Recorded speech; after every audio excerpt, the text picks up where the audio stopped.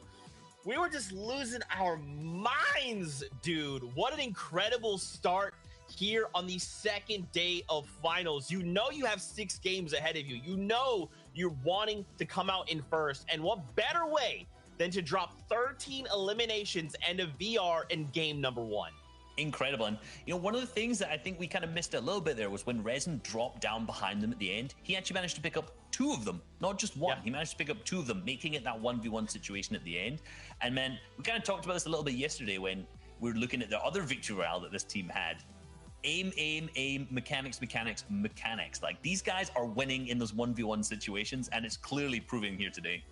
Yeah, these guys are phenomenal, right? One of my favorite things about what was so effective for these guys that game, you know, not really goes down. They're playing as a duo, and, you know, they have so much ammo available. One of my pet peeves as an analyst is when I watch a team, they have, you know, 400 shots available, and they're not taking them. You know, you can't save your ammo for next game. You know, you got to use it in the game you're playing. And these guys had relentless pressure, right? You know, some of the trios down below would have had no idea that it was a duo above them, right? Because these guys were constantly spraying, applying pressure, and it ends up leading to that victory royale. Great stuff. Also, congrats to my Portuguese Magnificos, man. Slender and them, great stuff. They picked up a victory royale yesterday. They pick up a victory royale to start off, or not a victory royale, they get second to start off today. So good stuff from those guys as well. Yeah, and you don't even need the VR necessarily, right? Obviously, picking up that additional 5 points that separates first and second is going to kind of give you a little bit of a buffer.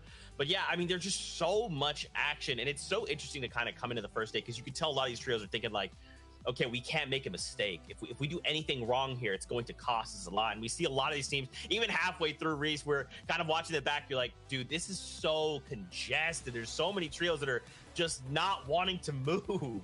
Yeah, and, you know, that's kind of what happens, unfortunately, when you have these far side zones. And, you know, looking at some of how these top teams coming into the day kind of took part of that. You know, we saw Cammy's team, Sei and Teak, actually be the first trio to go out in the first game, unfortunately. And, you know, this is what's happened. Teams are adapting. And we saw kind of at this point, you know, Cammy split, very, very split, as the name suggests. These guys aren't landing close together, and teams are capitalizing. We saw Advise's team actually triple land on the Slurp truck near Coliseum and instantly push into Cammy. They know where he's dropping, and that's an easy elimination. They ended up picking up both eliminations at that point, but unfortunately, both teams ended up going down. So for our first team coming into the game, didn't actually end up playing too well. Yeah, from first place yesterday to being the first to go down, it's not a great start. Taking a look here, though, Hen, Chapix, Janice, these guys did have a decent game, right, to kick things off. I think they're going to be looking to sort of build on what they just achieved. I think they just got, third place there, so a really good start. Some highlight plays, as usual. It's exactly what you expect out of these guys. They are in, you know, amazing form at the moment. And then the VR there, what a shot there from the deal. Great stuff. Take a look at the leaderboard. Changes. This is what happens for Cammy, City, and Teak. I talked at the beginning about how there's such fine margins, so much potential for things to change. And with that victory out, Vidilno, O'Reilly, and Reason will pull away just for now. Hen, Chapix, and Janice shortly and closely behind them as well. Yeah, and all of our top three are so close right now. 9 points between the top three going into the next 5 games. But if you notice, all 3 of these names were in that endgame playing as a duo. You know, Shayo kind of mentioned it a little bit, but we saw Noah Riley go down at the top when he's going for height, and he had the rocket launcher. But, you know, the boys still managed to pick up that big victory royale. But, you know, Hen, Janice were also playing as a duo, and then also they lost Matzo from Benji and Amplify as well. So all duos playing in the endgame and still managing to secure a ton of points. It just shows how good these teams really are. Yeah, I want to highlight Anderlecht, Snazy, and Squeeze there in 9th, right? They got 4th in that final game there. And so to see, you know, what they can do, they had a great start, similar-ish start where, you know, they had a really good first game and things sort of tailored off towards the back end. So can they sort of, you know, sustain this level of performance over the course of the next, you know, 5 games? If they can, then I'm sure they're going to push way higher than 9th. But it's all about being able to put that into motion. Keycoat, Slender, and Mosh, that victory royale pushes them way back up. They were nowhere near the top 10 when we looked on the leaderboard. Now they are, right? So just one victory, not even victory, I keep saying a victory, they didn't win the game. Just one second place alone, you know, is enough to push you so far up the standings there. I think you were trying to project onto them. Hopefully these guys are going to pick up that victory royale, you know? They got it yesterday. You know, their games yesterday were interesting because they were actually battling back and forth between Anderlecht, Snazy, and X-Squeeze. You know, we see Kiko's team landing in Retail Row, and then we see also Anderlecht's team landing down in Kai Corner. So they're kind of opposing Storm Surge strategies, right? They need to fight against each other. But in that game, they ended up actually not. So both performing very well. And, you know, you said in that game, you said they were similar to the first day tomorrow. They started 1st in the first game yesterday, and 4th in the first game yesterday, and 4th today as well. Anything goes right now, Fortnite fam. With 5 games left, who will be our new FNCS Trios champion? We're getting closer to find out. But for now, we're aboard the battle bus once again and back into the action. It's Shy Wager, it's Sancho West. Over to you guys. Who will be our Trios FNCS champion might be the hardest question to answer because the variables are changing each and every game. And how chaotic those variables were changed. I mentioned that yesterday, that this kind of formula, it's all set, everyone had it, but literally the entire formula has changed We're no longer edge fighting here on Storms. We're no longer hanging out trying to get simple Storm tags from a distance. We are getting in the nitty gritty. We are getting right up in people's grills and trying to get them out of this competition with some aggressive play. Just seeing Advice's trio literally land on Cammy's on that split on one of those trio members, like that in itself shows you how aggressive people are. And for the first time in a long time, Shio, we may have a zone being up north. And that's going to be spending some great news for Hen's trio, who's been always making these crazy south migrations, right? Finally, they get one in their backyard. So it's going to be interesting to see if they're able to walk away with the victory out. And one thing to point out, though, is we saw that Hen and Janice were going in there basically in that final movings as basically as duos, right? And what would we say? They will find a way to get some good placement out of that and get some elims. And they ended up in third place, Hen getting all the way to that point. And that's what's been working so well for them. And if you try to do that formula or somebody else, it just doesn't work. It just doesn't make sense. It shouldn't work. But Hen, they end up making it work so well. This is like the one math class that I love because I can actually understand it and follow it through, right? Just expecting good players to play great. I feel like I'm actually at home and now I'm learning.